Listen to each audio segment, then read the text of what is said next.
We've been talking about selling on the podcast for the last few episodes, and today's a culminating episode of this series where I'm really talking about the cost of inaction, the cost of not selling, because there is one. And there's this one thing you're doing when it comes to selling that you may not even realize you're doing that is stopping you from serving more people. And in today's episode, I am pointing to exactly what it is. Welcome back to the Best Damn Coach podcast. I am Amanda, and I am so pumped you are here. As we dive into today's episode, I'm going to share a story that I think is probably very relatable for you guys, because when I think back into the depths of starting a business, I can think of so many times that I'd like to go back and rewind the clock and wish I could have done the thing differently from the perspective that I sit now. But that is part of the learning. It's part of the process. And here we are, right? And so now I get to live another day to share on the podcast my experiences, tips, secrets, whatever you want to call them, that help you move faster than I ever did. And we've been talking about selling around here, and we're going to end the month talking about selling here. And I was just coaching inside of the BDC before I started recording this episode. And it just was a testament and a verification of exactly why I need to record this particular podcast. Early on in the first few years of business, I remember I was at a gym event. At this point, I was coaching CrossFit, and we had kind of like a social event. And the gym members as a whole maybe kind of knew that I had a side business. Maybe they didn't. And aside from CrossFit coaching, that is. And I remember being in this long conversation with one of our gym members, and she was just expressing her deep frustrations around working so hard in the gym, not seeing any results, feeling like she'd spent her whole life kind of yo-yo dieting. She was painting the picture for me of who at that time was my most ideal client. And as she was talking, I was thinking, oh my gosh, like, she's my client. I could totally help her. And she kept talking, and she was saying all these beautiful things.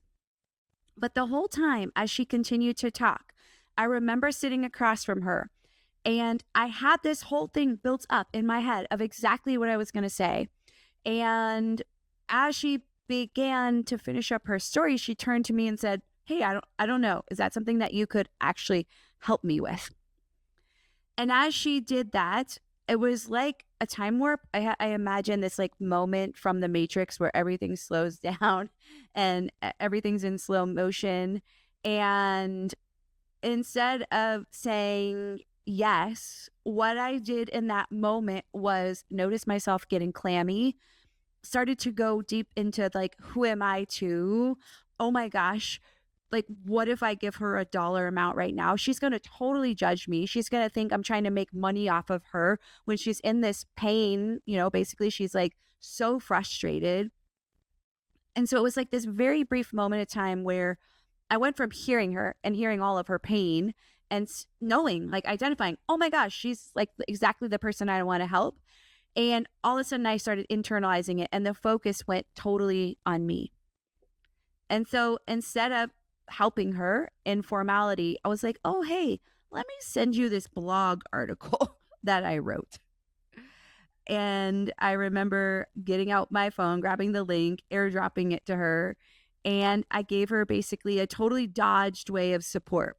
Not because I didn't believe in it, actually, because I knew I was good at what I did, but because in that second, I wasn't thinking about her at all. I was thinking about myself. Like, was sending her a blog article really going to do her justice after all of the life struggles she'd had around weight loss, her body, all this stuff? And so I was worried about her thinking I was bragging, being a know-it-all, thinking, ugh, what if she sells services? And that mattered more in that moment than me supporting her. And so today's episode is really all about why you're making this about you and the cost of actually not selling your services, because there is a cost and we don't talk about it enough. Instead, we sit in it and make it about ourselves. And you may not realize that this is something that you're doing because you're so stuck in the doubt, the fear, or whatever that limiting belief is, or that feeling really that's coming up for you. And so today, I want to help you move through that. We're going to walk through a practice in real time. So this is super tangible about the cost of not selling. And then I hope that what you take from this is a giant nudge that you would be significantly missing out if you didn't join my Sell It Like You Mean It challenge that starts next week on Monday, the 1st of September. I'm going to walk you through practices just like what I'm doing today over the course of 21 days so that you shift your identity from being this hobby coach that doesn't show up and sell her services consistently to being main character energy that brings the energy and the authority and the confidence to sell consistently because you're so anchored in everybody else and what they need, your client specifically. And you have scripts and you know exactly what to say and you are clear and you are confident. At the end of these 21 days, you're going to have an entirely different perspective and energy around selling to that person. And I'm so excited to support you. So if you haven't signed up, this is the last call. Visit amanda-walker.com/sell it, SELLIT. Get signed up. It's $1 a day. So it's $21, $1 a day for radical accountability and aha moments that are going to project you into, might I even say, falling in love with selling. Maybe you're not going to get there, but maybe you're going to at least start to break down some of the walls and begin to sell consistently or more consistently so you can actually be that profitable coach that I know that you are absolutely meant to be. So, like I said, what I realize now that I didn't in the moment is that entire moment when I had the opportunity to help someone, I made it nothing. It was nothing to do with her, and it was everything to do about me. And that's the thing that I just feel that a lot of people don't talk about, that when selling it's hard is usually because you are making it about you. You think it's about the price, that you're saying the wrong price. You think if you just had a better pitch, you think if your one liner elevator line was better, you think that if you reduce your price, you think that. And so when we're thinking that, right, it goes back to you. And I want to share an adjacent example of this that recently helped me support my son so much. You guys know on the show I've talked about he's a quarterback, and this is something that we're constantly learning how to parent and how to make him successful without putting pressure on him, because he is a high bar setter. He is very much like, you don't need to set the bar for him. He is constantly trying to work against his own level of self expectation. And so when we after practice, after games, it's like I don't want to put the energy back on him. And the kids are working with a performance coach, and that performance coach gave me this amazing perspective. And he said, you thinking about him being QB1 and him making all the right plays and being the best out there is actually taking away from the entire job that he has as a quarterback. As a quarterback, his job's actually to make everybody else look good. I'm like, oh, yeah, I see. Yeah. He's like, his entire job, and this is the hardest job, he said, he thinks, in all of sports, is to elevate everybody else around him. He wants to make the receivers look good, the running backs, the offensive line. And that doesn't come from just the passes he throws. It comes from his energy, his leadership, the way he directs people, everything. Like, this is a big job. And I share that because that's who we are. That's what our job is as coach, is to elevate everyone around us. And so that doesn't just start in coaching sessions. It actually starts in sales calls. And you and I both know if we're not selling our services, it's pretty dang hard to elevate that person. We can do that through delivering free stuff, just like I am right now. That's great. This is building trust. It's letting you get to know me.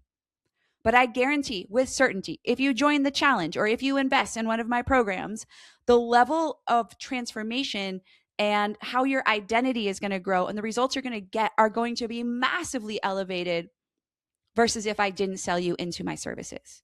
And you can talk to any one of my clients to validate that. So this is kind of like this main character problem that I see. Here's what I mean by that. When you go to sell your coaching, when someone asks you what you do, or when you're posting about an offer, or maybe you're not, or like one of my clients, somebody just sent her a DM and they were like, can you share your coaching services? She's like, I don't know why, I freeze up. Who's the main character in the moment in your head? You could be really honest with yourself right now, and that's okay. But if I were to venture to guess, in that moment, you've made yourself that main character. And it's you. It's how you'll sound. Whether you'll sound too sleazy, too much, not enough, what they'll think about you is where your full self is headed.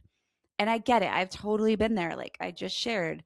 And it took me some time to recognize. But the problem is with this is the main making yourself the main character of this conversation is it was never supposed to be about you in the first place. It's 100% about them. So let's do a couple things here today. I'm going to give you some tools just to look at. I want you to try something with me in your head right now. I could even journal this, but I want you to think about a friend's business.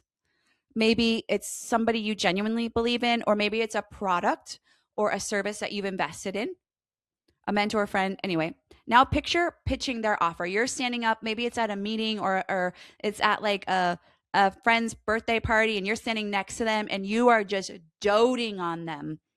You are talking about it like it is just so amazing. I used that example before about Diet Coke, right? Like it's so easy for me to gush about Diet Coke because I love it. It's so easy for me to sell my husband's knives.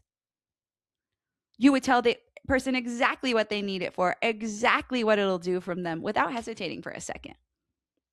Because in that moment, you didn't make yourself the main character. You made it 100% about them. Right? The person the service is about them. You are telling, it's not about the friend specifically, but like the actual reasons that they need the friends thing. So I always like to point out the fear is not about selling. Selling is a skill you're actually great at. The fear is totally projected about you and what you feel like you're risking around that, the judgment that they might have, the rejection that you might get.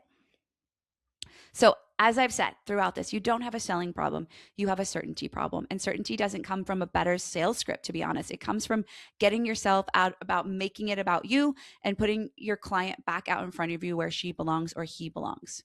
And so I want you to like just get uncomfortable with that for just a second, because I think it's the part that actually moves people more than any other pep talk in selling. Because when you start to think about that, you're like, oh my gosh, I've been making it so selfish, right? So we're going to add this next step to this process. I want you to think of one specific client, not a hypothetical person. And this could be a beta client that you worked with. This could be your favorite client, your best clients, but someone real, somebody you know, somebody right now that you could help or you have helped. Okay, so just go ahead and get that picture in your head. And now I want you to picture that exact person 6 months from now, having never worked with you. Not because you weren't great enough, because you just never made the ask clear to them. So they just never got the opportunity to say yes, because maybe you made it about yourself, or you were afraid of being judged. And so you didn't issue a price to them, or you didn't even pitch your services, or you dismissed that you weren't good enough. Like, think about what that 6 months actually looks like for her. Maybe she's in the same stuck place. Maybe she has the same problem. Maybe she's older now, more tired, divorced, 20 pounds heavier. Maybe she found someone else because you didn't even offer your services, or maybe she didn't, or she's just circling the wagon again, alone, feeling frustrated, still Googling the same question at 11 o'clock or waking up at 2 a.m., facing the same struggle. So when we talk about selling, this is the cost of inaction, is literally leaving someone in their suffering. Staying quiet actually and not selling isn't the safe choice. It just feels safe because the cost isn't shown. You can't like hold it in your hands. It doesn't show up all at once like a no would. It shows up slow and it's spread out over months that you just like don't even see. Like I think about a couple clients for me that come to mind. One in particular, like she would still be stuck in this corporate job, not going to her kids' stuff, missing out on every dance competition, staying up. Her hormones were crashing. But instead, I was able to step in and help her exit that and recreate an entire job where she's about to replace her whole salary in less than 6 months. Basically, by the end of the year, she will have replaced it completely on her schedule. She traveled to Mexico with her kid, first time ever for a dance competition. She gets to take her kids to dance every day.